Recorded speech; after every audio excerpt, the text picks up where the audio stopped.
Olá, que bom ter você aqui no Book Café. Preparado para mais uma leitura abençoada? Mas antes, deixa eu te falar uma coisa. Aqui embaixo, na descrição do vídeo, você encontra todos os capítulos desse audiobook que eu tô lendo agora. Assim fica fácil, né? Você pode ouvir quantos capítulos você quiser por dia. Preparei também para você uma lista de livros do mesmo assunto ou do mesmo autor, para você se aprofundar mais no assunto. E sabe o que eu te peço? Curta esse vídeo, é muito importante para mim que você curta esse vídeo, para que mais pessoas sejam alcançadas. E também, se puder compartilhar essa mensagem maravilhosa, por favor, faça isso. Bora lá então? Pegue sua xícara de café e vamos lá! A graça bate à sua porta, de Max Lucado. Abra seu coração e receba o amor de Deus. Acompanhado pela graça. Descobrir a graça é descobrir a dedicação absoluta de Deus a você. Sua obstinada vontade de lhe oferecer um amor tão limpo, curador e purificador que coloca o ferido de pé novamente. Deus oferece um novo coração. Quando a graça acontece, não recebemos um elogio de Deus, mas um novo coração. Dê o seu coração a Cristo e Ele retornará o favor. Darei a vocês um coração novo e porei um espírito novo em vocês. Ezequiel 36, 26. Você poderia chamar de transplante espiritual de coração. Tara Stork entende esse milagre tanto quanto qualquer outra pessoa. Na primavera de 2010, um acidente de esqui tirou a vida de sua filha de 13 anos, Taylor. O que se seguiu para Tara e o marido, Todd, foi o pior pesadelo para qualquer pai: um funeral, um enterro, uma enxurrada de perguntas e lágrimas. Decidiram doar os órgãos da filha. Poucas pessoas precisavam de um coração mais do que Patricia Winters. O coração dela começou a falhar 5 anos antes, deixando-a muito fraca para fazer algo mais além de dormir. O coração de Taylor deu a Patricia um novo começo de vida. Tara tinha apenas uma exigência. Ela queria ouvir o coração da filha. Todd e ela voaram de Dallas a Phoenix e foram até a casa de Patricia para ouvir o coração de Taylor. As duas mães se abraçaram por um longo tempo. Então Patricia ofereceu a Tara e Todd um estetoscópio. Quando eles ouviram o ritmo saudável, que coração eles ouviram? Eles não ouviram o coração da própria filha ainda pulsante. Habitava um corpo diferente, mas o coração era o coração da filha deles.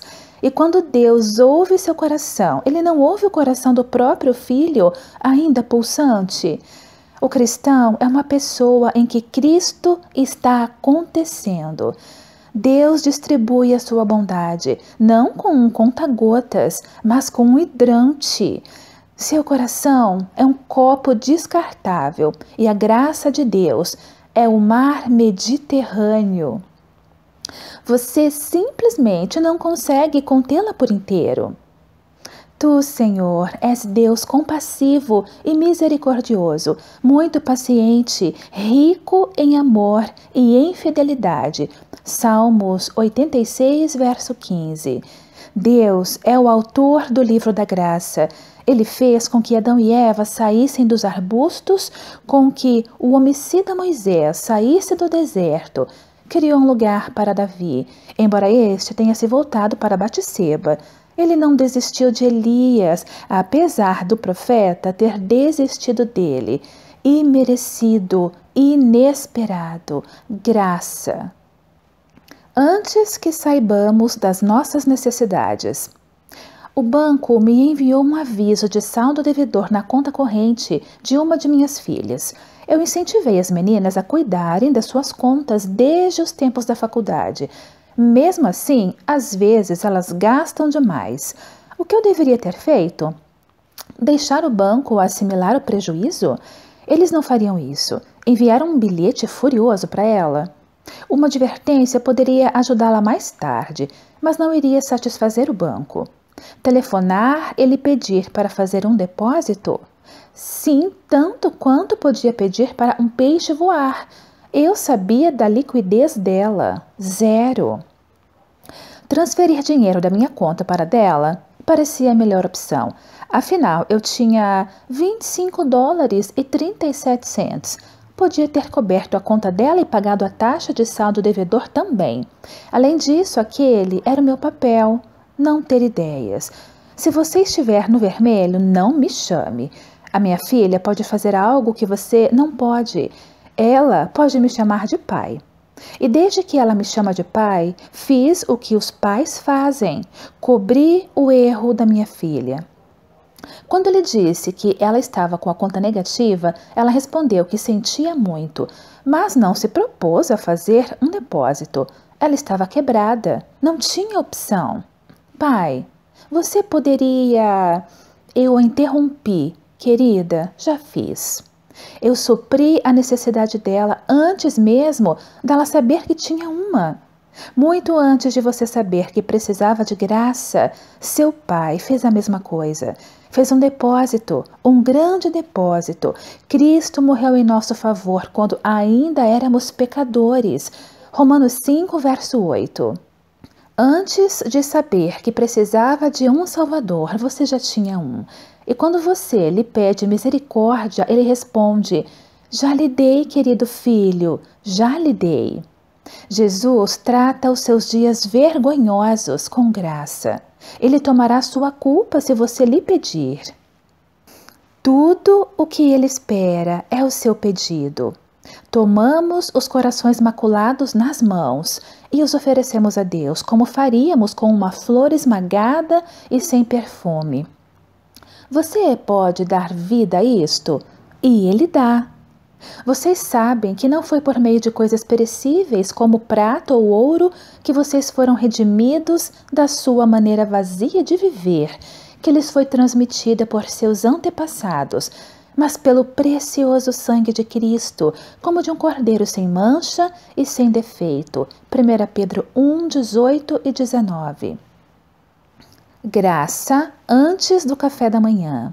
Os pensamentos de Pedro são interrompidos por um grito que vem da praia. Vocês pegaram algum peixe? Pedro e João erguem os olhos. Provavelmente era um aldeão. Não, eles gritam. João olha para Pedro. Que prejuízo! Por isso, lá vai a rede. Pedro enrola a corda no punho para esperar. Mas não há espera. A corda fica tesa e a rede apanha peixes. Pedro põe o seu peso contra o lado do barco e começa a puxar a rede. Ele está tão envolvido com a tarefa que não percebe a mensagem. João não. O momento é um déjà vu. Isso já havia acontecido antes. A noite longa, a rede vazia, o chamado para lançar a rede novamente, os peixes batendo-se no chão do barco. Espere um minuto. Ele ergue os olhos e vê o homem na praia.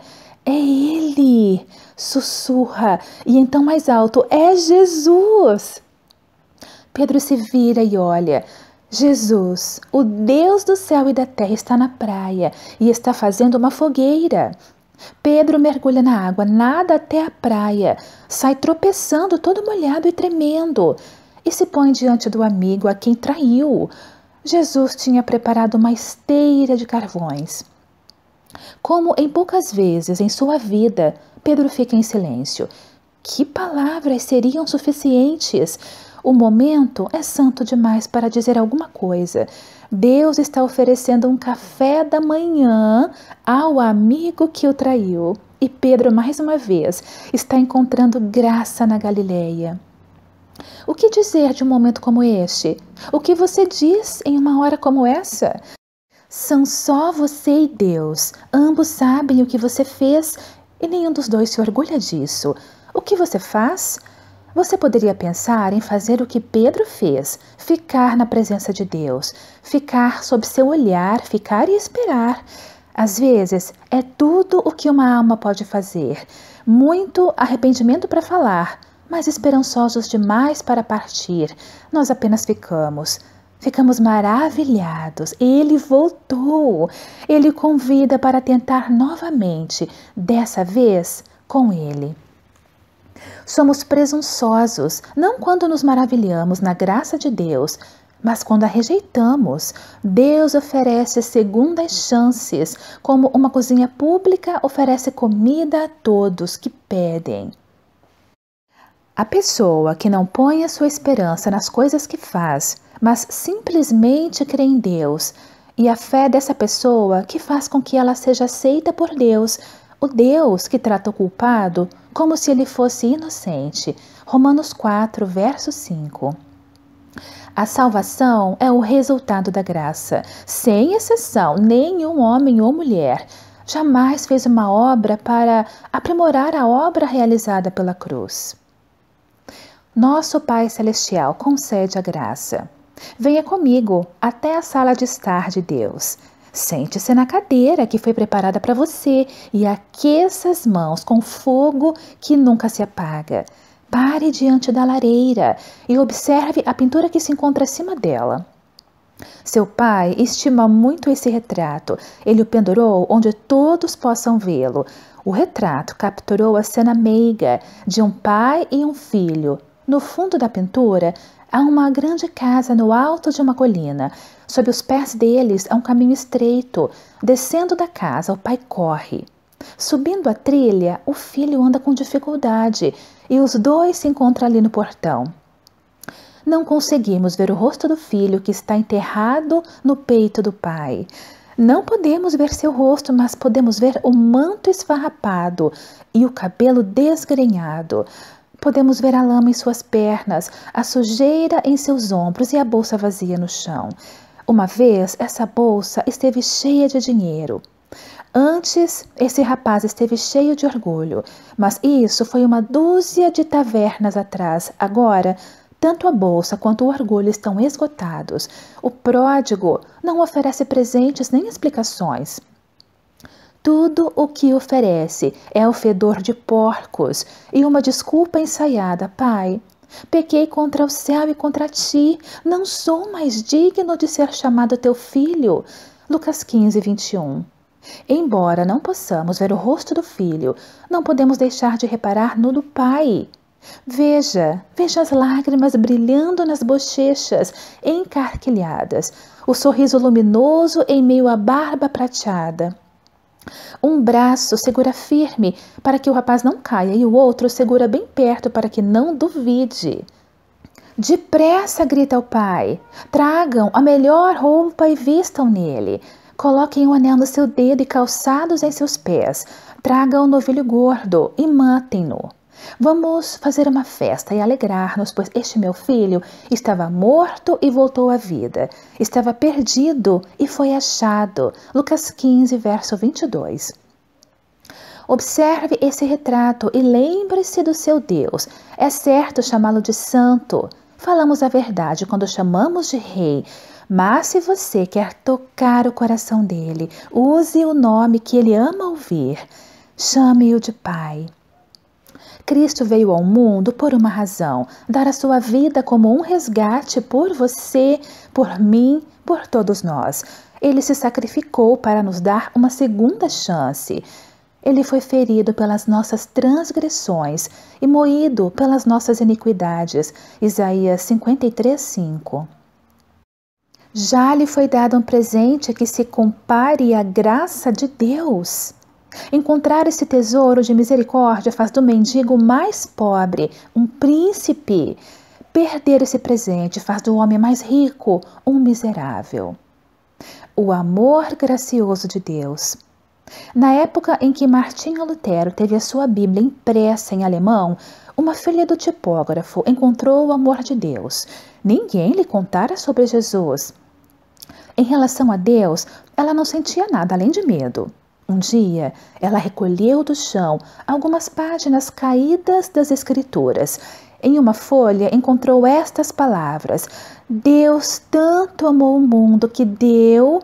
O restante do versículo ainda não tinha sido escrito, mas o que ela viu foi suficiente para comovê-la. O pensamento de que Deus lhe daria algo transformou seu medo em alegria. Sua mãe percebeu a mudança de atitude. Quando lhe perguntaram a causa de sua alegria, a moça tirou do bolso o papel amassado que continha uma parte do versículo. A mãe leu e perguntou: "O que ele lhe deu?" A filha ficou perplexa por um momento e em seguida respondeu: "Não sei. Mas se nos amou tanto a ponto de nos dar algo, não devemos ter medo dele." Deus tanto amou o mundo que deu o seu Filho unigênito, para que todo o que nele crer não pereça, mas tenha a vida eterna. João 3,16.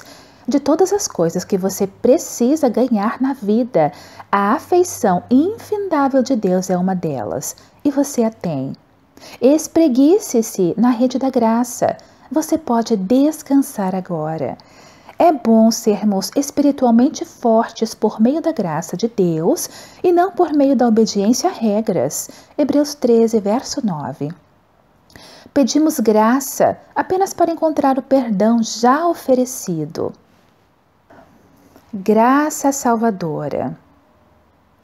Jesus já conhece o custo da graça. Ele já conhece o preço do perdão, mas os oferece mesmo assim.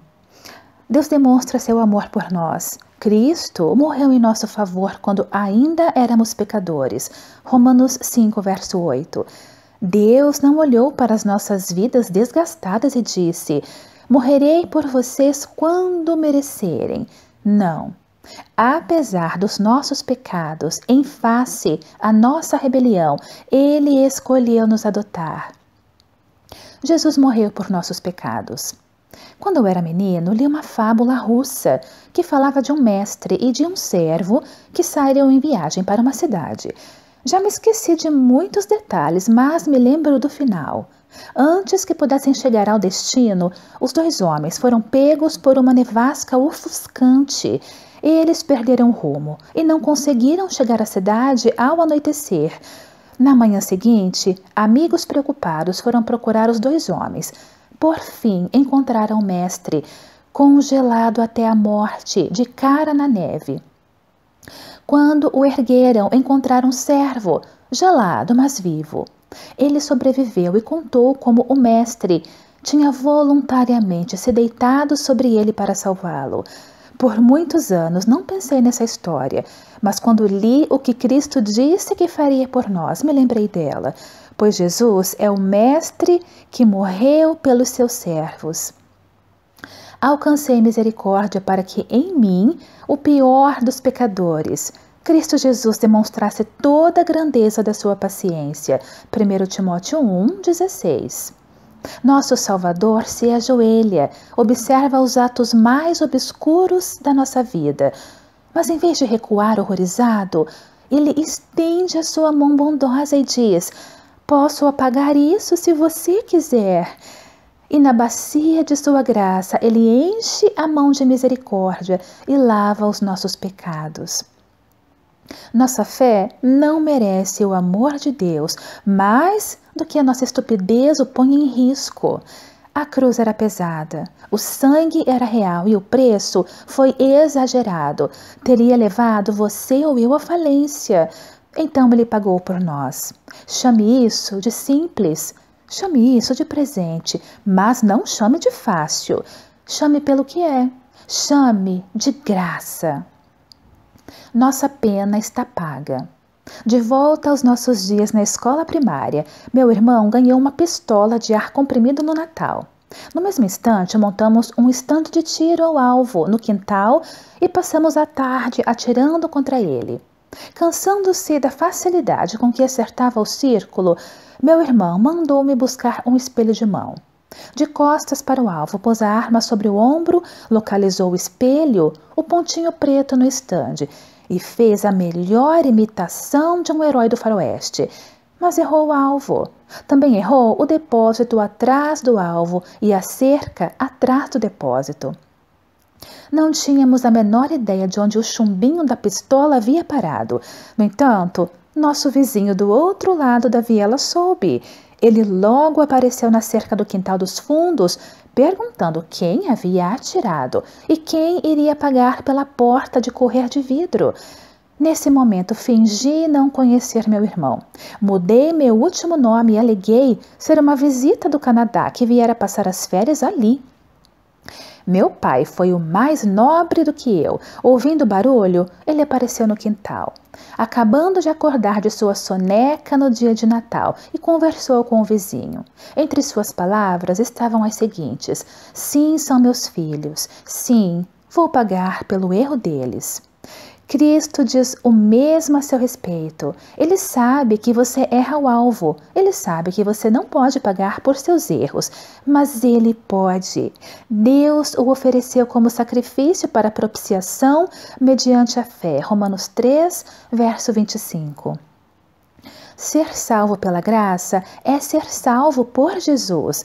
Não por uma ideia, doutrina, crença ou congregação religiosa, mas pelo próprio Jesus, que irá subir aos céus qualquer um que lhe der consentimento. Se andarmos na luz como Ele está na luz, temos comunhão uns com os outros, e o sangue de Jesus, seu Filho, nos purifica de todo pecado. 1 João 1, verso 7. Deus não negligenciou os nossos pecados para que não os endossasse. Ele não puniu você para que não destruísse. Em vez disso, encontrou uma maneira de punir o pecado e preservar o pecador. Jesus recebeu a punição que era sua, e Deus deu a você o crédito pela perfeição de seu Filho. Um pecador salvo pela graça. John tinha trabalhado no mar desde os 11 anos. O pai dele, um capitão inglês a serviço no Mediterrâneo, levava-o a bordo e o treinava para ingressar na Marinha Britânica. Ainda que John ganhasse em experiência, perdia em disciplina. Ele zombava da autoridade, andava com as pessoas erradas, afundava nos modos pecaminosos de um marinheiro. Embora o treinamento o tenha qualificado para servir como oficial, seu comportamento fez com que fosse castigado e rebaixado. Por volta dos 20 anos, John foi para a África, onde se interessou pelo lucrativo comércio escravo. Aos 31 anos, ganhava a vida no Greyhound, um navio negreiro que cruzava o Oceano Atlântico. John ridicularizava a moral e zombava dos religiosos. Até fazia piadas a respeito de um livro que, no fim, iria ajudá-lo a reformular a sua vida. A Imitação de Cristo. Na verdade, ele estava depreciando este livro algumas horas antes de seu navio ser atingido por uma tempestade violenta. Naquela noite, as ondas golpearam Greyhound, girando o navio por 1 minuto no topo de uma onda, arremessando em seguida em um vale alagado. John acordou e viu sua cabine cheia d'água. Um lado do Greyhound estava avariado. Normalmente, um dano assim teria levado um navio ao fundo do mar em questão de minutos. O Greyhound, no entanto, ainda carregava carga e continuava navegando. John trabalhou a noite toda, por 9 horas. Ele e os outros marinheiros se esforçaram para evitar que o navio afundasse, mas ele sabia que era uma causa perdida. Por fim, quando suas esperanças estavam mais avariadas do que o casco do barco, John se atirou no deck, tomado pela água salgada, e implorou: "Se nada disso adiantar, então, Senhor, tenha misericórdia de todos nós." John não merecia misericórdia, mas a recebeu. O Greyhound e sua tripulação sobreviveram. John nunca se esqueceu da misericórdia de Deus mostrada naquele dia tempestuoso do Atlântico em fúria. Ele voltou para a Inglaterra, onde se tornou um pregador poderoso e um compositor prolífico. Você canta as músicas que ele compôs, como esta aqui. Amazing grace, how sweet the sound that saves a wretch like me. I once was lost, but now I'm found. Was blind, but now I see. Esse mercador de escravos, que se tornou compositor de músicas, era John Newton. Nos últimos anos de sua vida, alguém lhe perguntou sobre a sua saúde. Ele confessou que suas forças estavam definhando. Minha memória quase já se foi, respondeu, mas me lembro de duas coisas. Sou um grande pecador e Jesus é um grande Salvador. A salvação é um negócio de Deus. A graça é ideia, obra e custo dele. Tentativas de autossalvação não garantem nada além de exaustão.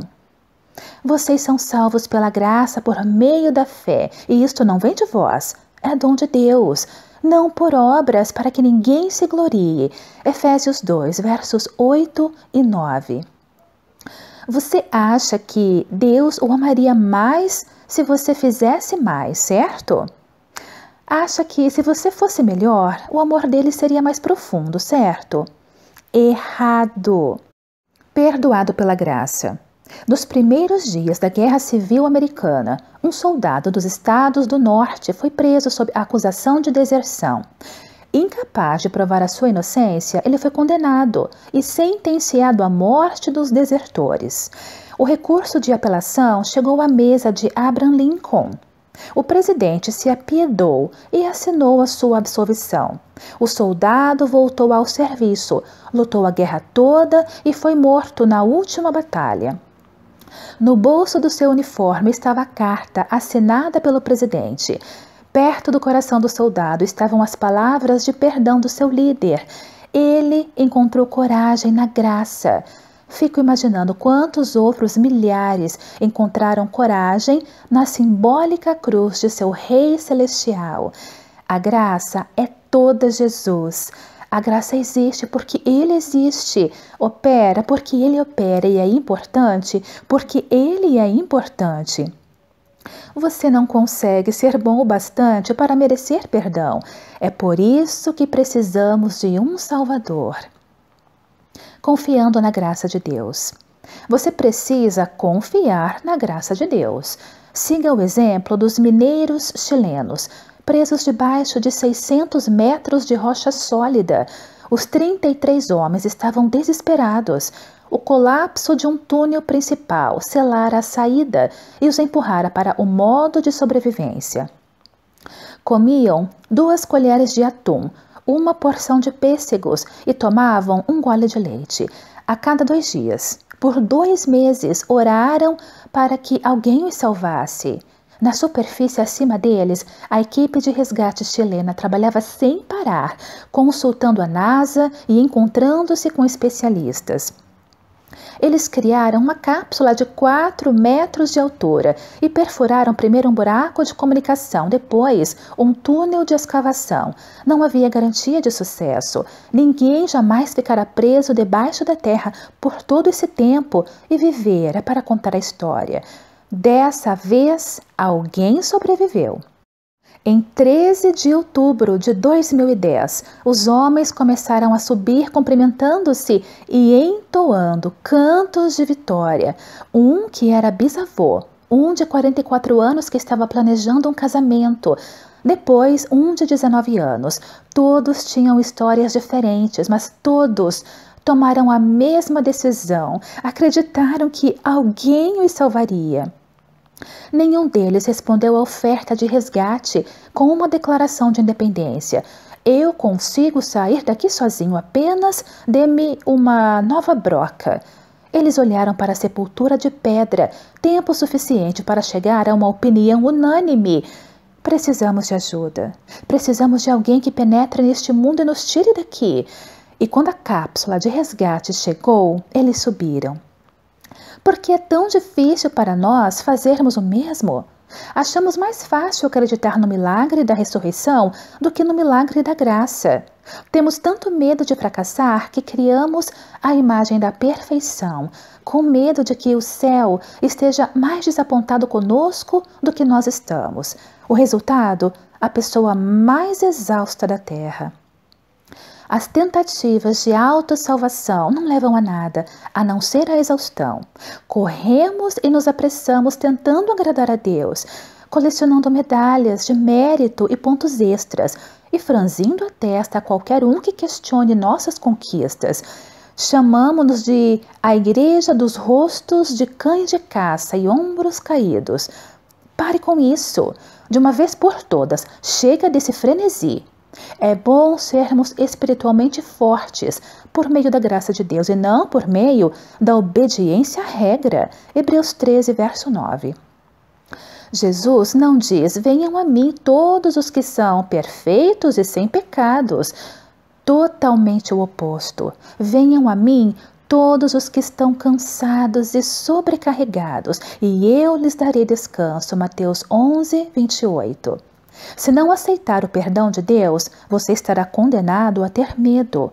É possível enfraquecer o medo, mas não extingui-lo. Apenas a graça de Deus tem esse poder.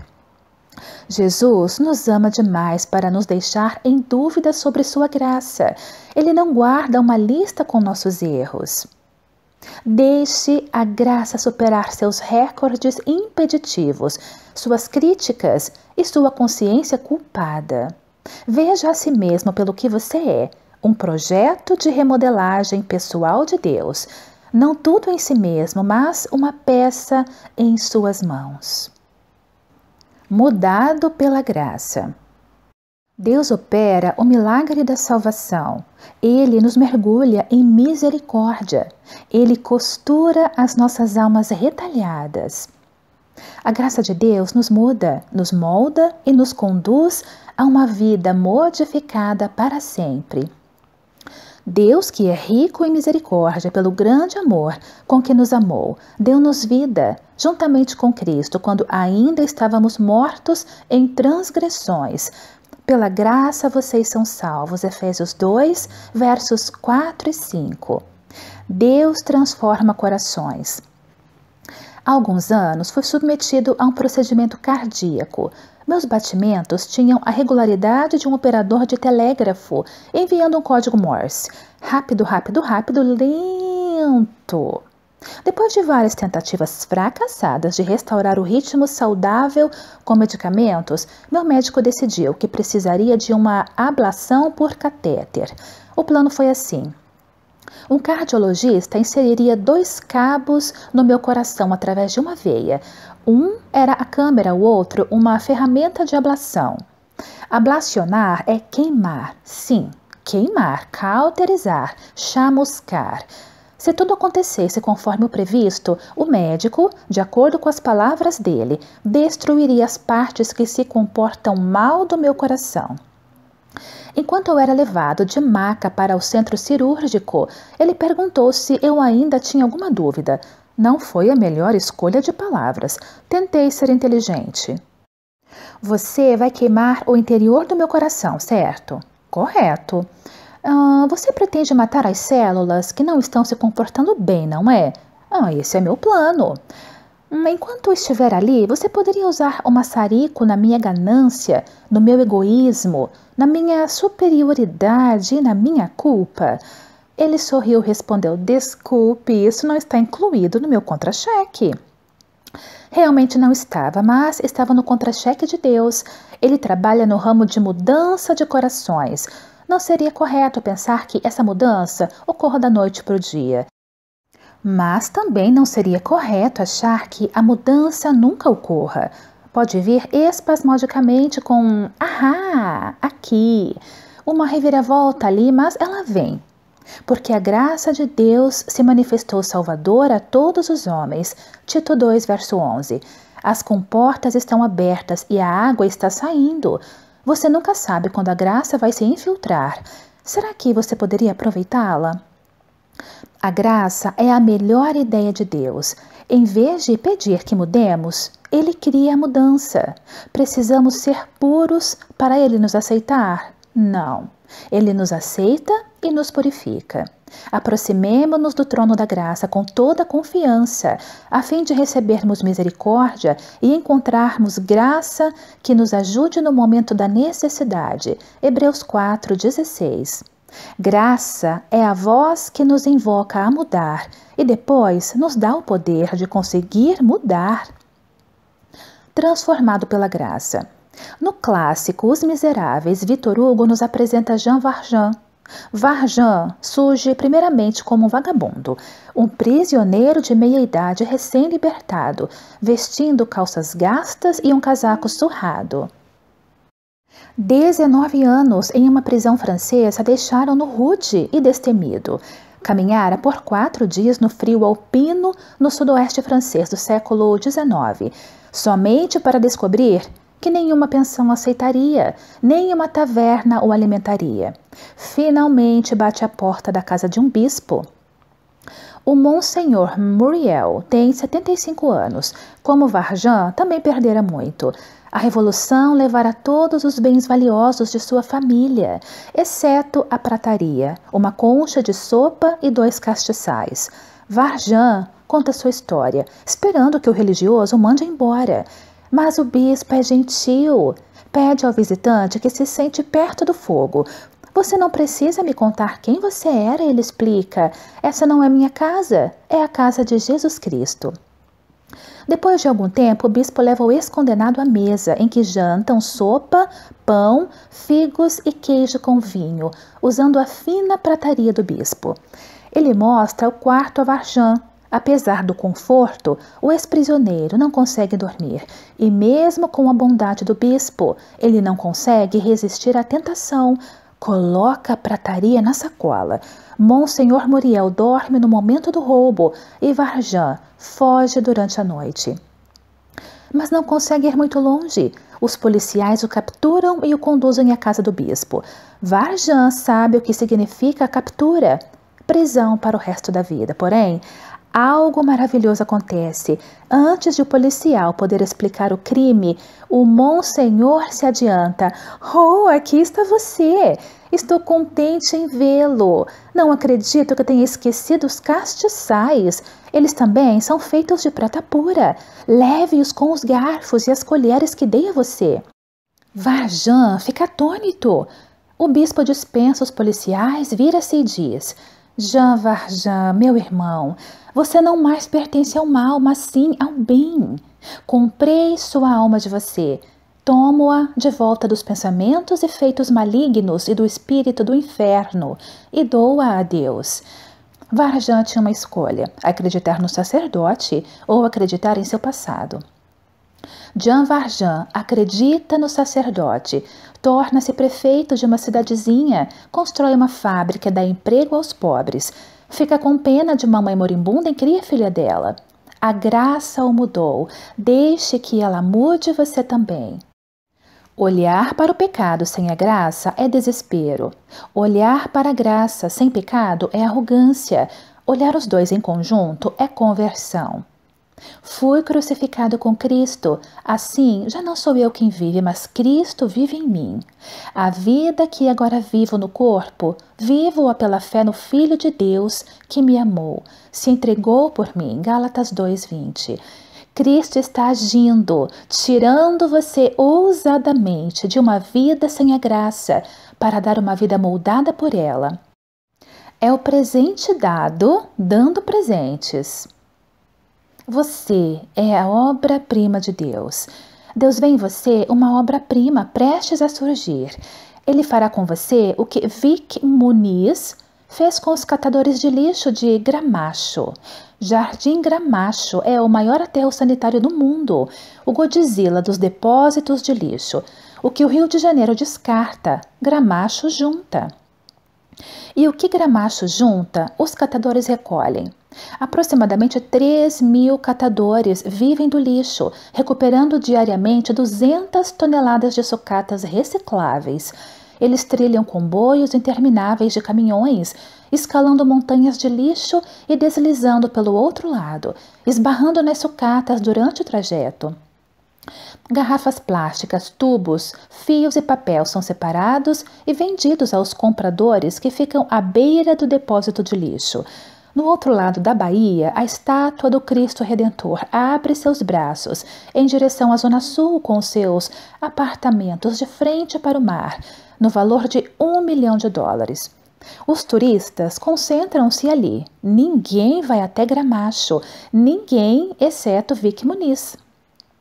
Esse artista, nascido no Brasil, convenceu 5 trabalhadores do lixo a posar para quadros individuais. Suelen, 18 anos, mãe de 2 filhos, trabalha no lixão desde os 7. Isis é uma viciada em álcool e drogas em recuperação. Zumbi lê todos os livros que encontra no lixo. Irma cozinha produtos descartáveis em uma grande panela sobre uma fogueira e vende. Tião organizou os catadores em uma associação. Muniz tirou fotos de seus rostos, depois ampliou as imagens no tamanho de uma quadra de basquete. Ele e os 5 catadores contornaram os traços faciais com lixo. Tampas de garrafas viraram sobrancelhas, caixas de papelão viraram as linhas do queixo.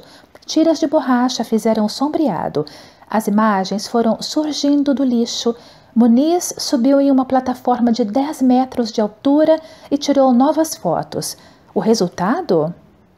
A segunda exposição de arte mais popular na história do Brasil, sendo superada somente pelos trabalhos de Picasso. Muniz doou os lucros à Associação dos Catadores de Lixo. Você pode dizer que ele tratou Gramacho com graça. A graça faz isso, Deus faz isso. Graça é Deus caminhar em seu mundo com um brilho nos olhos e uma oferta que é difícil de resistir. Sente-se em silêncio por um momento. Posso fazer maravilhas com essa bagunça. Acredite nessa promessa, confie, agarre com força toda essa esperança. A graça removeu o odor do pródigo e expulsou o ódio de Paulo e promete fazer o mesmo conosco. A graça vai atrás de você, ela reconduz você da insegurança à segurança de Deus, do crivado pelo pesar ao melhor por causa dela, do medo de morrer ao pronto para voar. Sou eu mesmo, aquele que apaga as suas transgressões por amor de mim, e que não se lembra mais de seus pecados. Isaías 43, 25. Um oásis de graça. A cruz de Cristo cria um novo povo, um povo livre de cor de pele ou de rixas entre famílias. Um novo conjunto de cidadãos com base não na ancestralidade, nem na geografia em comum, mas em um Salvador em comum. Meu amigo Buckner Fanning experimentou isso pessoalmente. Ele era fuzileiro naval durante a Segunda Guerra Mundial e estava na base de Nagasaki 3 semanas após o lançamento da bomba atômica. Você consegue imaginar um jovem soldado americano no meio dos escombros e das ruínas da cidade destruída? Vítimas queimadas pela radiação vagando pelas ruas, precipitação radioativa inundando a cidade. Corpos queimados em um caixão preto, sobreviventes vasculhando as ruas em busca da família, de comida, de esperança. O soldado vitorioso não sentia o triunfo, mas dor pelo sofrimento à sua volta. Em vez de raiva e vingança, Buckner descobriu um oásis de graça. Enquanto patrulhava as ruas estreitas, encontrou uma placa com as palavras conhecidas: Igreja Metodista. Ele observou o local e resolveu voltar na manhã do domingo seguinte. Quando voltou, entrou em um prédio parcialmente desmoronado, janelas despedaçadas, paredes semi-destruídas. O jovem Marine caminhou sobre os escombros, sem saber como seria recebido. Mais ou menos 15 japoneses estavam arrumando as cadeiras e removendo o entulho. Quando o americano uniformizado entrou, todos pararam e se viraram. Ele só sabia uma palavra em japonês. Ele a ouviu: irmão. Eles me acolheram como amigo, relata Buckner, a força do momento ainda ressoando mais de 60 anos depois dos acontecimentos. Ofereceram-lhe um assento. Ele abriu a Bíblia e, sem entender o sermão, sentou e observou. Durante a comunhão, os fiéis lhe trouxeram pão e vinho. Nesse instante de silêncio, a inimizade entre seus países e a dor da guerra foram postas de lado, enquanto um cristão servia ao outro o corpo e o sangue de Cristo. Através de Cristo, herdamos misericórdia em abundância, o suficiente para cobrir uma vida inteira de erros. Temer a exaustiva graça de Deus é mais fácil uma sardinha engolir todo o Atlântico. Pela sua graça e sem exigir nada, Deus aceita todos por meio de Cristo Jesus que os salva. Deus ofereceu Cristo como sacrifício para que pela sua morte na cruz, Cristo se tornasse o meio das pessoas receberem o perdão dos seus pecados. Pela fé nele, Romanos 3, versos 24 e 25. Deus tem graça suficiente para resolver qualquer dilema que você enfrentar, para enxugar toda lágrima que você derramar e responder tudo o que você perguntar. Moldado pela graça. Graça, deixe-a penetrar nas frestas mais ásperas da sua vida e ela suavizará tudo. Depois, deixe-a borbulhar na superfície como uma primavera no Saara, em palavras de bondade e em atos de generosidade. Sejam bons e atenciosos uns para com os outros e perdoem uns aos outros, assim como Deus, por meio de Cristo, perdoou vocês. Efésios 4, verso 32. Você nunca será chamado para dar a alguém mais graça do que Deus já lhe deu. Graça dada, graça concedida. Recentemente, jantei com os amigos. Marido e mulher queriam me contar sobre um problema que estavam enfrentando. Por uma série de acontecimentos, ela descobriu uma infidelidade do seu marido que acontecera décadas atrás. Ele cometeu o erro de pensar que seria melhor não contar nada a ela, e não contou. Mas ela descobriu, e como você pode imaginar, ficou profundamente magoada. Seguindo a recomendação de um conselheiro, o casal largou tudo e viajou por alguns dias. Uma decisão precisava ser tomada. Fugiriam do assunto, brigariam ou se perdoariam. Assim eles oraram, conversaram, passearam, refletiram. Nesse caso, a mulher estava claramente no seu direito. Ela poderia ir embora. Mulheres já fizeram isso por muito menos. Ou ela poderia ficar e infernizar a vida dele. Outras mulheres faziam isso, mas ela escolheu uma resposta diferente. Na 10ª noite da viagem, meu amigo encontrou um cartão em seu travesseiro. Nele estava impresso o seguinte: prefiro não fazer nada com você a fazer algo sem você. Abaixo, ela escrevera: eu perdoo você, eu amo você. Vamos seguir em frente. A graça não é cega. Ela vê perfeitamente a ferida, mas prefere ver mais ainda o perdão de Deus. Cresçam na graça e no conhecimento de nosso Senhor e Salvador Jesus Cristo. 2 Pedro 3, verso 18. Minha graça é suficiente para você, pois o meu poder se aperfeiçoa na fraqueza. 2 Coríntios 12, verso 9. Você tem o Espírito de Deus dentro de si, hostes celestiais acima de você, Jesus Cristo intercedendo por você.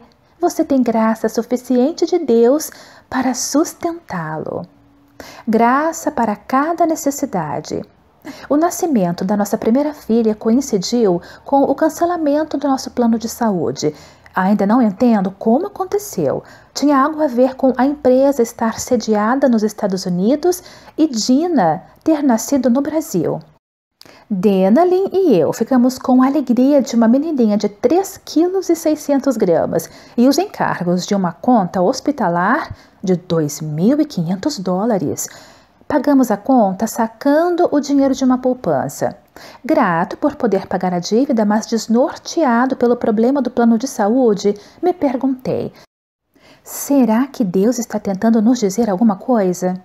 Algumas semanas depois veio a resposta. Fiz uma palestra em um retiro de uma igrejinha alegre da Flórida. Um membro da congregação me entregou um envelope e disse: isto é para sua família. Tais presentes não eram incomuns. Estávamos acostumados e éramos gratos por essas doações espontâneas, que geralmente eram de 50 ou 100 dólares, e eu esperava que o valor fosse esse. Mas quando abri o envelope, o cheque era de, você adivinhou, 2.500 dólares. Usando a linguagem da necessidade, Deus falou comigo. Era como se ele dissesse: Max, estou envolvido em sua vida, vou cuidar de vocês. Habitamos um jardim de graça. O amor de Deus se espalha ao nosso redor como lilazes e se eleva sobre nós como os pinheiros da Geórgia. Como ele será bondoso quando você clamar por socorro. Assim que ele ouvir, lhe responderá. Isaías 30:19. Deus tem recursos a respeito dos quais nada sabemos. Soluções que vão além da nossa compreensão. Provisões que vão além das nossas possibilidades. Nós vemos problemas. Deus vê provisão. Moldado pela graça. Em uma noite de novembro em 2004, Vitória Rovolo, uma nova-iorquina de 44 anos, estava dirigindo voltando para sua casa em Long Island. Tinha acabado de assistir ao recital da sobrinha e estava pronta para relaxar no sofá na frente da lareira. Ela não se lembra de ter visto o Nissan Prata se aproximando do leste. Ela não se lembra do garoto de 18 anos inclinando-se para fora da janela, segurando um peru congelado. Ele jogou no para-brisa dela. A ave de 9 quilos atravessou o vidro, entortou a direção e estraçalhou o rosto dela, como um prato de jantar no concreto. A violenta brincadeira a deixou na UTI lutando pela vida. Ela sobreviveu, mas somente depois que os médicos colocaram fios em sua mandíbula, prenderam um dos seus olhos com película sintética e colocaram pinos de titânio no seu crânio. Ela não consegue se olhar no espelho sem se lembrar da dor. 9 meses depois da desastrosa noite de novembro, tendo o rosto com pinos de titânio, ela ficou frente a frente com o transgressor no tribunal. Ryan Cushing não era mais o garoto metido, atirador de peru em um Nissan. Ele tremia, amedrontado e arrependido. Para a cidade de Nova York, ele se tornara o símbolo de uma geração de garotos fora de controle. As pessoas encheram a sala para vê-lo receber a sua merecida punição. A sentença do juiz os deixou com raiva, somente 6 meses atrás das grades, 5 anos de condicional, aconselhamento e serviço à comunidade. A corte veio abaixo, todos contestaram, todos, exceto Vitória. A pena reduzida fora a ideia dela. O garoto caminhou até ela e ela o abraçou. À vista de todo o júri e de toda a multidão, ela o abraçou com força, alisou o cabelo dele. Ele chorou e ela falou: eu o perdoo, quero que a sua vida seja a melhor possível. Ela deixou que a graça moldasse a sua resposta. Deus me deu uma segunda chance na vida e eu estou passando adiante, diz ela sobre a sua dádiva. Se não tivesse deixado aquela raiva para trás, eu seria consumida por essa necessidade de vingança. Perdoá-lo me ajuda a seguir em frente. Esse infortúnio levou-a à sua missão, ser voluntária do departamento de condicional da cidade. Estou tentando ajudar os outros, mas sei que pelo resto de minha vida serei conhecida como a mulher do peru. Poderia ter sido pior. Ele poderia ter jogado um presunto. Eu seria a senhora porca. Este é o dom que Deus nos dá, a graça, que primeiro nos concede o poder de receber o amor e depois o poder de doá-lo. A graça dada concede graça. Pessoas perdoadas perdoam pessoas. a marinada de misericórdia, goteja misericórdia. Você sabe muito bem que Ele, Deus, é bom e que quer fazer com que você mude de vida. Romanos 2, verso 4. Tanta bondade. Vamos fazer 44 anos juntos amanhã, disse Jack, enquanto dava de comer à esposa. Ela estava careca, tinha os olhos afundados e a fala indistinta.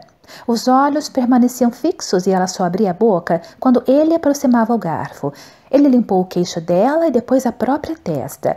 Faz 5 anos que ela está doente, disse-me ele. Ela não consegue andar, não consegue cuidar de si mesma, não consegue nem se alimentar, mas eu a amo. Mas Jack elevou a voz para que a esposa pudesse ouvir. Vamos vencer essa coisa, não é, meu bem?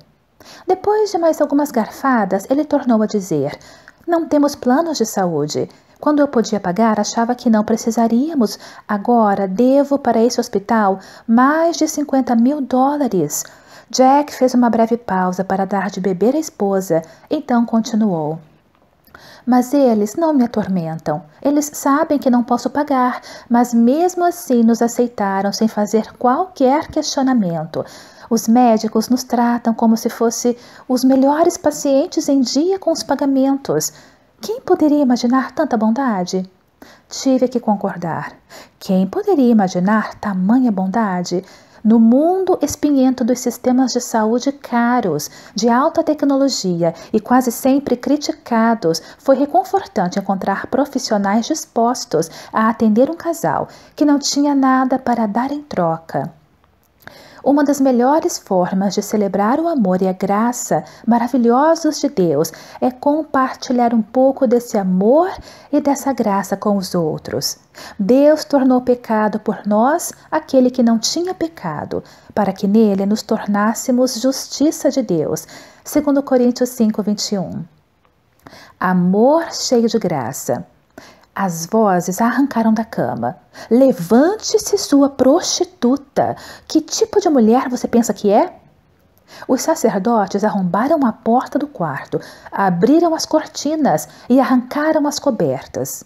Antes de sentir o calor do sol da manhã, ela sentiu a fúria do desprezo deles. Que vergonha! Ela mal teve tempo de cobrir o corpo antes de conduzirem-na pelas ruas estreitas. Os cães latiram, os galos fugiram, as mulheres saíram das janelas, as mães tiraram os filhos do caminho. E como se a invasão do quarto e a parada da vergonha fossem insuficientes, os homens empurraram-na para o meio de uma aula bíblica matinal.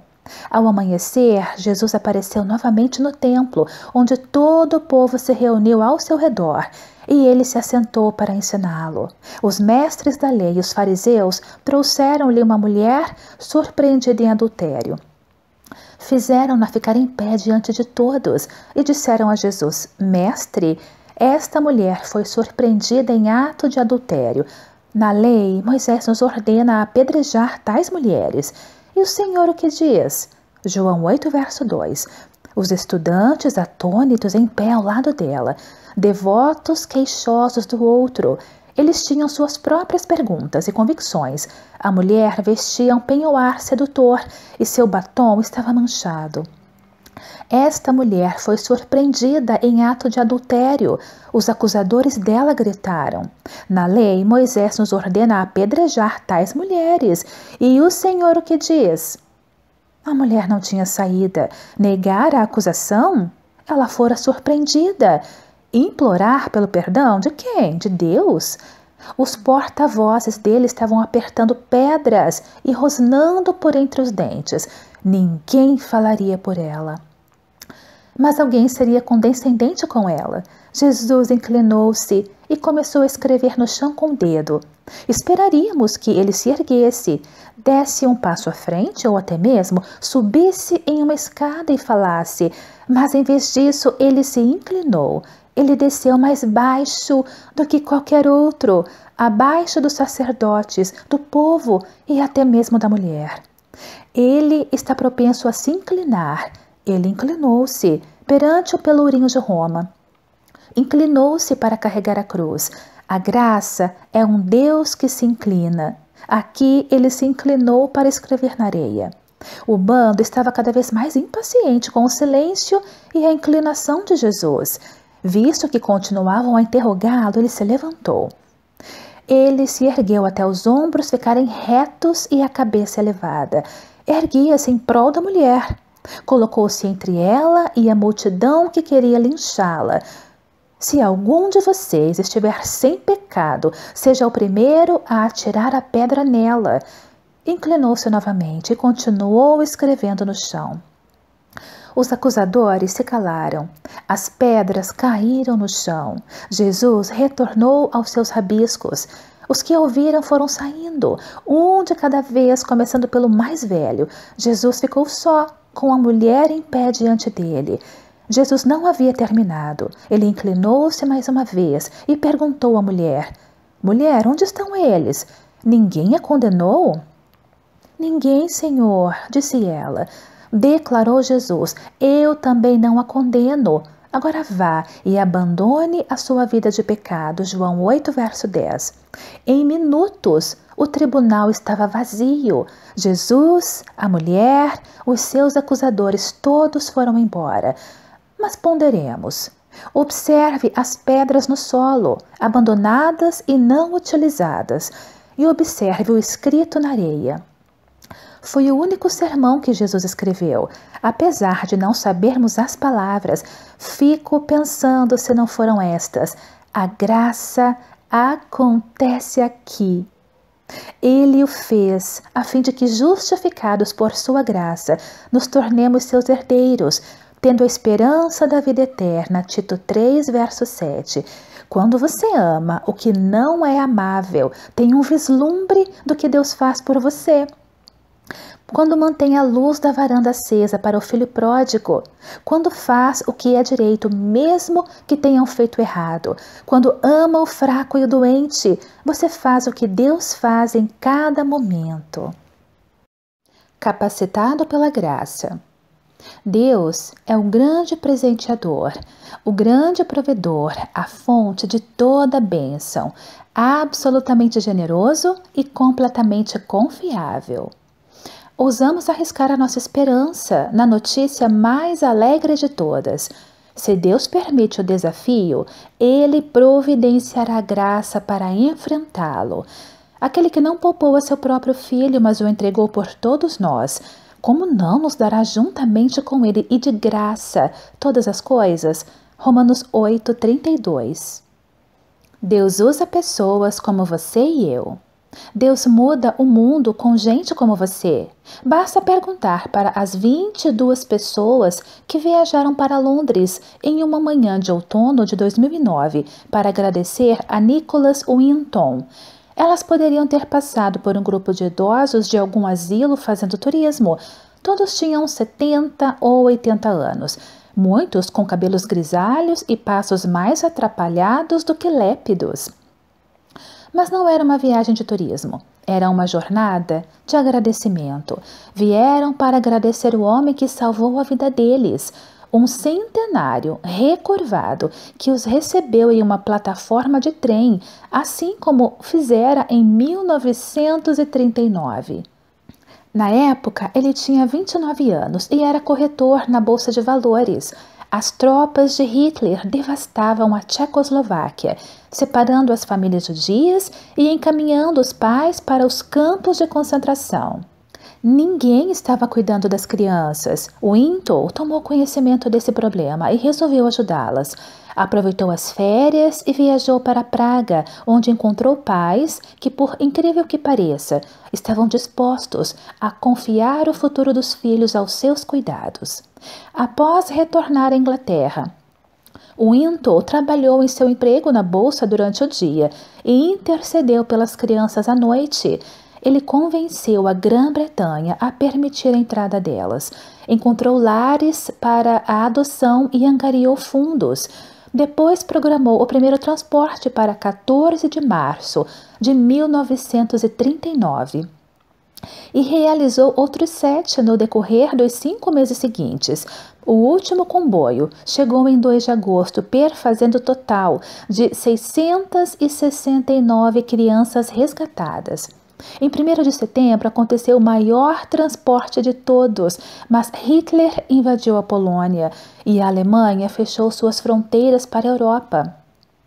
Nenhuma das 250 crianças daquele trem jamais foi vista novamente. Passada a guerra, Wintoll não contou a ninguém sobre seus esforços de resgate, nem a própria mulher.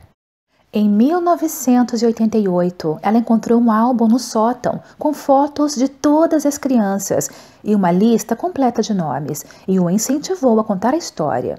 Quando ele contou, as crianças resgatadas voltaram para agradecer. O grupo resgatado inclui um diretor de cinema, um jornalista canadense, um correspondente de notícias, um ex-ministro do gabinete britânico, um executivo do ramo de revistas e um dos fundadores da Força Aérea de Israel. São mais 7.000 pessoas entre filhos, netos e bisnetos que devem sua existência à bravura de Wintoll. Ele usa um anel que lhe foi dado por alguma das crianças que salvou. Tem um verso do Talmud, o livro da lei judaica, que diz: "Salve uma vida, salve o mundo." Você conhece a graça de Deus? Então pode amar corajosamente e viver vigorosamente. Nada fomenta a coragem como uma compreensão clara da graça. Conceda a graça mais uma vez, seja generoso mais uma vez. Cada um exerça o dom que recebeu para servir os outros, administrando fielmente a graça de Deus em suas múltiplas formas. 1 Pedro 4, verso 10. Alcançando pelo amor. Jesus contou a história de um homem branco e rico que voltava para casa, saindo do escritório no centro da cidade. Como já estava tarde e se sentia cansado, o homem decidiu ir pela via expressa, que passava pela parte mais violenta da cidade. E quem diria? O combustível acabou.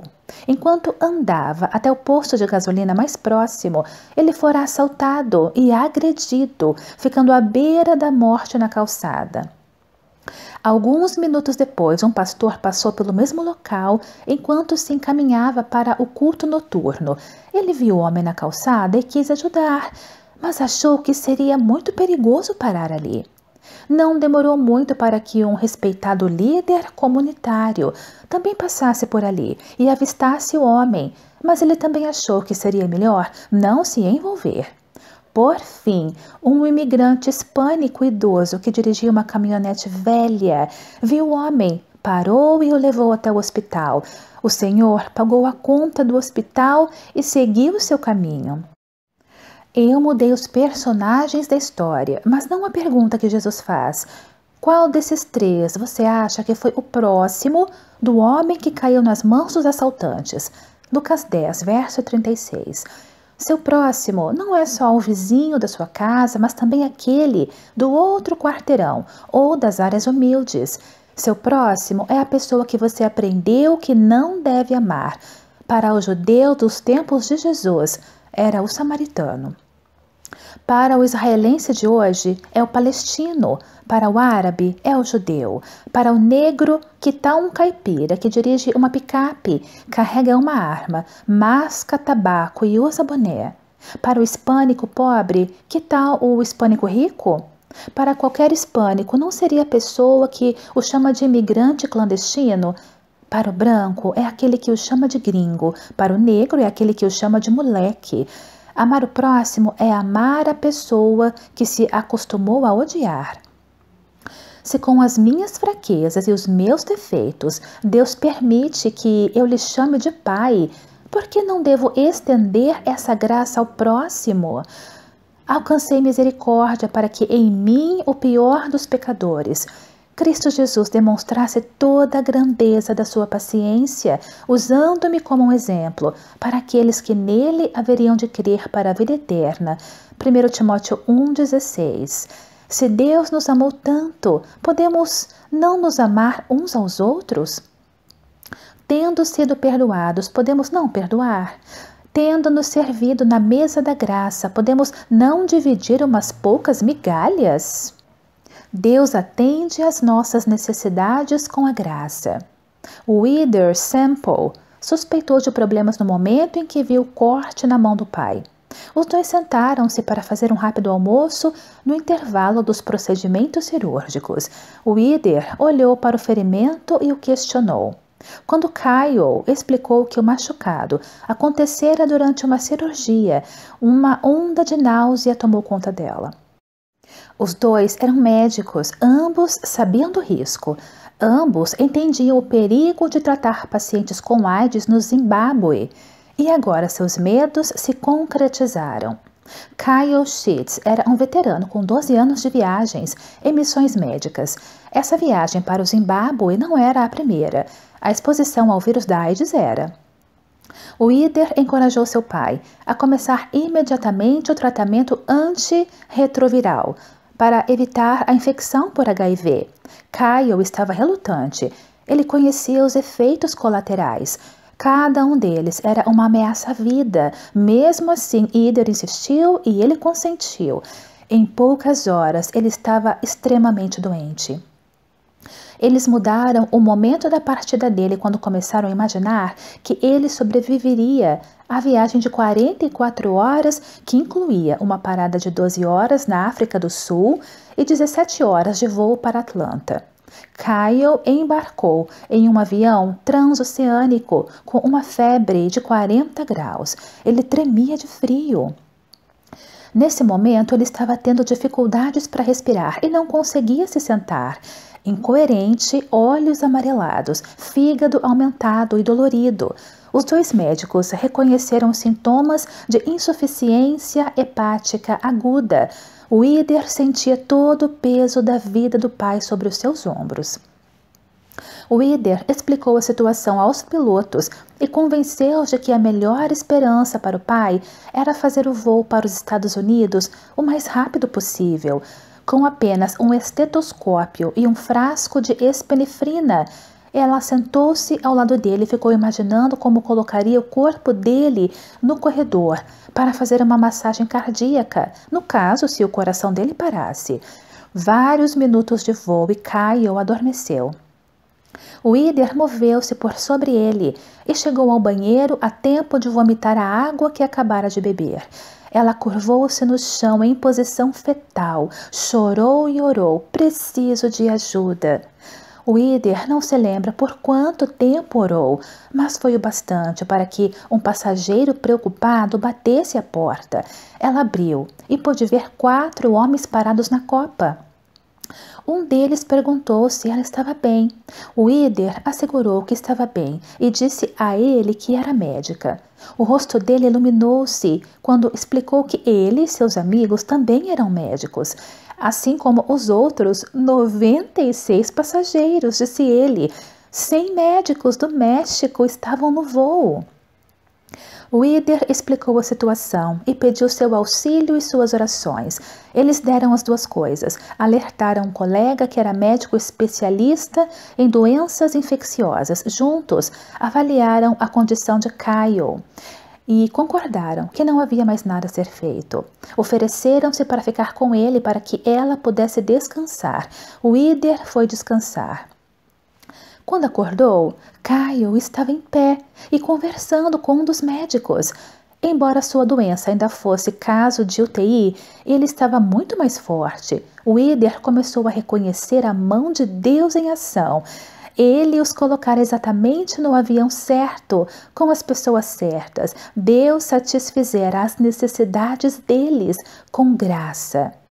Você é um troféu da bondade de Deus, um participante de sua missão, não perfeito por um recurso qualquer, porém mais perto da perfeição do que nunca, constantemente mais forte, gradualmente melhor. Isso acontece quando a graça acontece. A dinâmica de conceder graça é a chave para entendê-la, pois é quando perdoamos os outros que começamos a sentir o que Deus sente. Veja o seu inimigo como um filho de Deus e a vingança como algo que cabe a Deus. Como podemos nós, receptores da graça, fazer mais que isso? Ousamos pedir graça a Deus quando nos recusamos a concedê-la? Um presente da graça. Depois de uma curta estadia em San Antônio, decidi que precisava de um paletó novo para a Páscoa.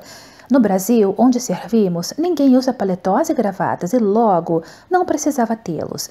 Assim eu queria comprar um. De pé em frente aos cabides, dei-me conta de que estava ao lado de um cidadão bastante conhecido, Red McCombs. Ele é dono de vários estacionamentos e já possuiu também um time de futebol americano da primeira divisão em Minnesota. Trocamos cumprimentos e gentilezas. Ele me contou sobre o irmão, um pastor. Disse para ele que estava muito feliz por morar em San Antônio. Depois de algum tempo, seguimos nossos caminhos. Escolhi um paletó e fui até o caixa quando ouvi essas palavras. O seu paletó já foi pago. O homem com quem você conversava já pagou por ele. O meu primeiro pensamento foi, nossa, eu deveria ter pegado um par de calças também. Pense no que aconteceu comigo. Eu estava endividado, então do nada descobri que minha dívida havia sido paga. Eu poderia aceitar ou recusar o presente. A decisão foi fácil. Quem me deu o presente tinha recursos para pagá-lo. Eu não tinha motivo algum para duvidar da capacidade ou da sinceridade dele. Você também não tem. Deus tem uma capacidade enorme de amar e cuidar de você. Os misericordiosos, diz Jesus, recebem a misericórdia. Eles presenciam a graça. Eles são abençoados porque testemunham a mais importante bondade. As bênçãos de Deus são dispensadas de acordo com o alcance de sua graça, não de acordo com a profundidade da nossa fé. Estou convencido de que aquele que começou a boa obra em vocês vai completá-la até o dia de Cristo Jesus. Filipenses 1, verso 6. Graça generosa. Quando a graça acontece, a generosidade acontece, a amabilidade ampla, irrestrita e surpreendente acontece. Graça recebida hoje, generosidade prevista para amanhã. Um beijo de bondade. Meu amigo Kenny tinha acabado de voltar com a família da Disney World. Tive uma visão da qual nunca vou me esquecer, disse ele, quero que você saiba. Ele estava dentro do lotado castelo da Cinderela com o restante de sua família. De repente, todas as crianças correram para um lado. Se fosse um barco, o castelo teria virado. A Cinderela vinha entrando. A Cinderela, a princesa imaculada. Kenny disse que ela estava perfeitamente caracterizada. Uma jovem deslumbrante com um penteado e a pele impecável e um sorriso radiante. Um mar de crianças, todas querendo tocá-la e serem tocadas por ela, a rodeara. Só dava para vê-la da cintura para cima. Por alguma razão, Kenny se virou e olhou para o outro lado do castelo. Naquele momento estava vazio, exceto por um menino de talvez 7 ou 8 anos. Era difícil determinar a sua idade por causa da deformação do seu corpo. De altura acanhada, com um rosto deformado, ele também assistiu à cena das crianças, calmo e triste, segurando a mão de um irmão mais velho. Você não sabe o que ele queria? Ele queria estar com as crianças, desejava estar no meio das crianças para chegar até a Cinderela, chamando seu nome. Mas ele tinha medo, o medo de mais uma rejeição, medo de ser ridicularizado outra vez, escarnecido outra vez. Não seria um sonho a Cinderela ir até ele? Adivinhe, ela foi. Ela reparou no garotinho e imediatamente começou a caminhar em sua direção. Foi educada, mas firme com as crianças, avançando em meio à multidão, até que por fim se libertou. Ela caminhou rápido, ajoelhou-se para ficar no nível dos olhos do garoto surpreso e lhe deu um beijo no rosto. Quando encontra uma pessoa generosa, você fica diante de onde a graça está acontecendo.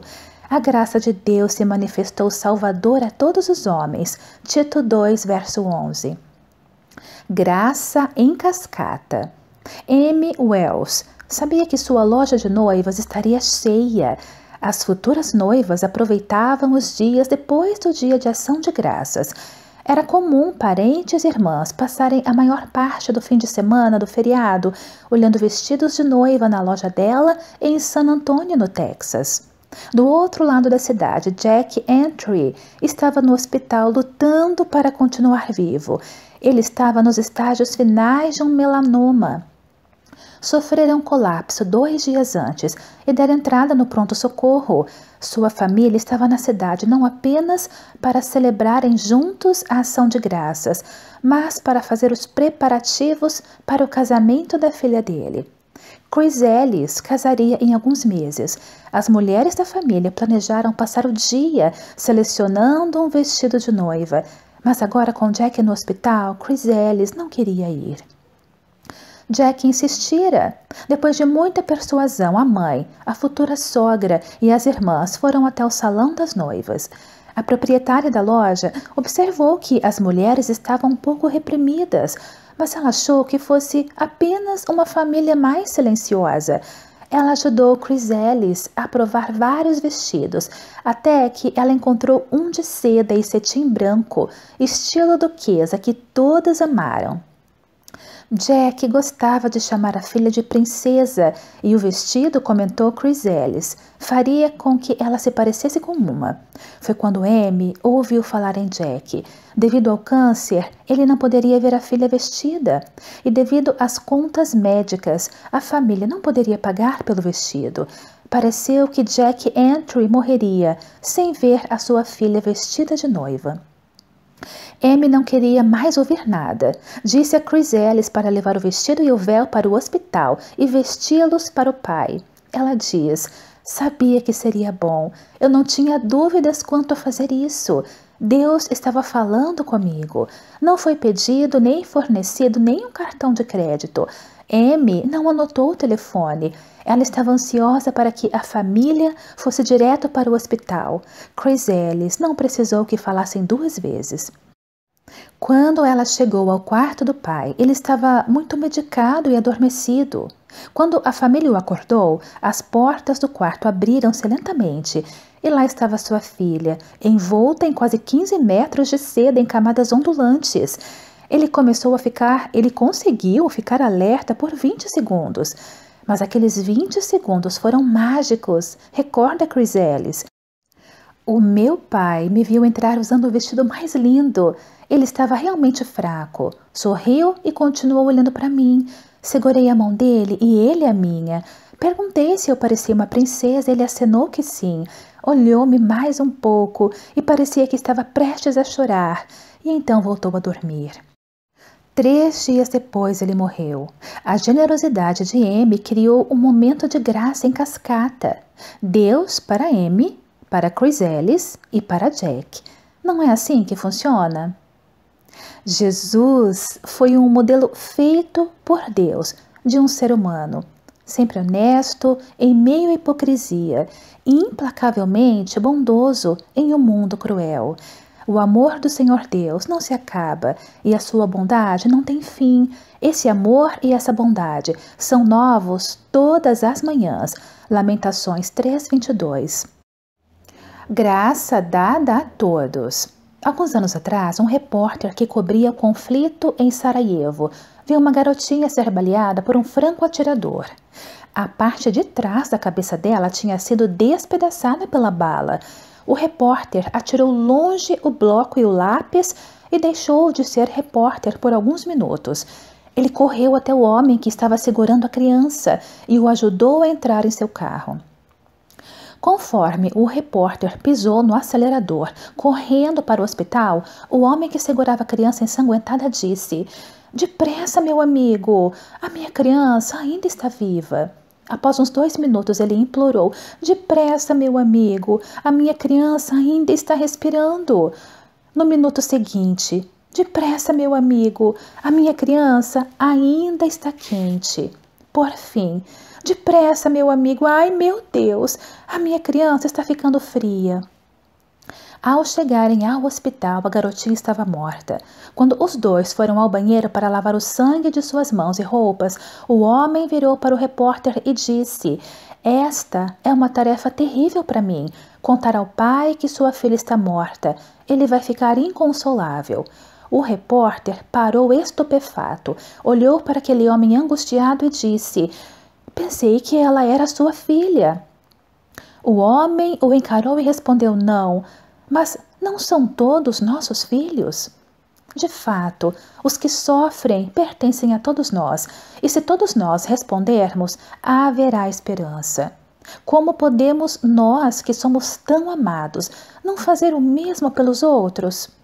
Essa graça nos ensina a abandonarmos a descrença e as paixões mundanas e a vivermos neste mundo uma vida prudente, correta e dedicada a Deus. Tito 2, verso 12. Por Deus ter nos perdoado, nós podemos perdoar os outros. Por Ele ter um coração indulgente, podemos também ter um coração indulgente. Nós podemos ter um coração como o dele. Tudo o que fizerem, seja em palavra ou em ação, façam-no em nome do Senhor Jesus, dando por meio dele graças a Deus Pai. Colossenses 3,17. Um canto no coração.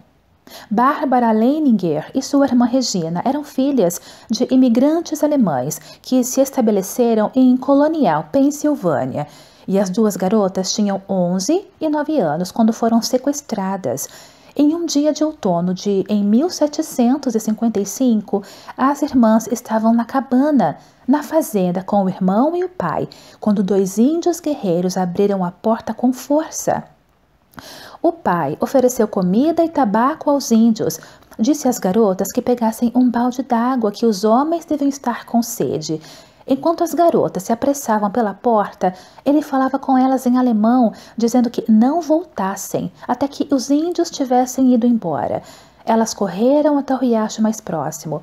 Os índios encontraram as garotas escondidas e as levaram com eles. Os dias se transformaram em semanas, enquanto os índios levavam os prisioneiros para o oeste. Bárbara fazia o máximo para ficar perto de Regina para encorajá-la. Ela lembrava Regina da canção que a mãe ensinara. Sozinha, mas não só, embora na solidão tão sombria, sinto o meu Salvador sempre junto a mim. Em um determinado ponto, entretanto, os índios se dispersaram, separando as irmãs. As duas garotas foram levadas em direções opostas. A jornada de Bárbara continuou por várias semanas, cada vez mais floresta dentro. Ela perdeu completamente o contato com a família e com os colonizadores que conhecia. 3 anos depois, Bárbara escapou. Ela correu pela floresta por 11 dias, chegando finalmente em segurança em Fort Pitt. Ninguém tinha notícias de Regina. Bárbara pensava na irmã diariamente, mas a sua esperança só se concretizou 6 anos depois. Ela havia casado e constituído a própria família quando recebeu a notícia de que 206 prisioneiros foram resgatados e levados a Fort Carlisle. Estaria Regina entre eles? Bárbara e a mãe foram até lá para descobrir. A aparência dos refugiados as deixou espantadas. A maioria deles passaram anos isolados nas vilas, separados dos colonizadores. Estavam magros e confusos e tão pálidos que se confundiam com a neve. Bárbara e a mãe caminharam para cima e para baixo, chamando Regina, buscando rostos e falando alemão. Ninguém olhava ou respondia. A mãe e a filha viraram-se com lágrimas nos olhos e disseram ao coronel que Regina não estava entre os resgatados. O coronel insistiu para que se certificassem. Ele pediu que identificassem sinais como cicatrizes ou marcas de nascença. Não havia nenhuma. Perguntou sobre objetos de família como colares, pulseiras. A mãe balançou a cabeça negativamente. Regina não estava usando nenhuma joia. O coronel teve uma última ideia. Alguma memória ou canção de infância? Os rostos das duas mulheres se iluminaram e a canção que cantavam todas as noites. Bárbara e a mãe imediatamente viraram-se e começaram a caminhar lentamente pelas fileiras. Enquanto caminhavam, cantavam, sozinha, mas não só. Por um longo tempo, ninguém respondeu. Então, de repente, Bárbara ouviu um choro alto. Uma garota alta, magra, veio correndo na multidão em direção à mãe, abraçou-a e começou a cantar o verso. Regina não reconhecera a mãe ou a irmã, esquecera como falar inglês ou alemão, mas lembrava-se da canção que fora colocada no coração dela quando garotinha. Deus coloca uma canção nos corações de seus filhos também. Uma canção de esperança e vida. Pôs um novo cântico na minha boca, Salmo 40, verso 3. Deste-me vida e foste bondoso para comigo, e na tua providência cuidaste do meu espírito, Jó 10, verso 12. As misericórdias de Cristo precedeu os nossos erros. A nossa misericórdia precisa preceder os erros dos outros. Deus é poderoso para tornar abundante em vós toda graça, a fim de que, tendo sempre em tudo toda suficiência, superabundeis em toda boa obra. 2 Coríntios 9, verso 8. A graça salvadora nos salva dos nossos pecados. A graça sustentadora nos supre em nossa precisão e nos guarnece de coragem, sabedoria e força. A graça restauradora de Deus. Ela estava sangrando havia 12 anos. Quando chegou até Jesus, já não tinha mais nada. Os médicos tomaram cada centavo seu. O diagnóstico dilacerava todas as suas esperanças, e a hemorragia tirava dela cada gota de energia ainda existente. Ela não tinha mais dinheiro, amigos e opção. Segurando no fim da linha com uma das mãos, e com uma asa e uma prece no coração, a mulher abriu o caminho no meio da multidão. Quando a mão tocou a veste de Jesus, aconteceu uma transfusão. Ele deixou algo sair e ela deixou algo entrar. Jesus não se perturbava por a mulher só ter ido até ele como último recurso. Para ele, só importava ela ter ido. Ele sabe que, para algumas pessoas, é preciso uma dose cavalar de realidade para que o bom senso seja atingido, de modo que ele não fica contando o tempo. Aqueles que chegam tropeçando já na última hora recebem o mesmo que aqueles que acordam com o raiar do dia. É isso que faz a graça ser justamente graciosa. Deus não nos dá o que merecemos. Ele já inundou o mundo com a sua graça. Para quem Deus oferece o dom da graça? Para o mais brilhante? Para o mais belo ou mais charmoso? Não. O dom de Deus é para todos, mendigos e banqueiros, contadores e clérigos, juízes e fiscais, para todos os filhos de Deus. De todas as obras maravilhosas de Deus, a graça, em minha opinião, é a grande obra. Jesus já conhece o custo da graça, ele já conhece o preço do perdão, mas os oferece mesmo assim. Gostou da leitura? Se sentiu abençoado? Que bom! Então lhe peço mais uma vez, curta esse vídeo e compartilhe com seus amigos para que mais pessoas, assim como você, também sejam abençoadas. Um forte abraço do Book Café.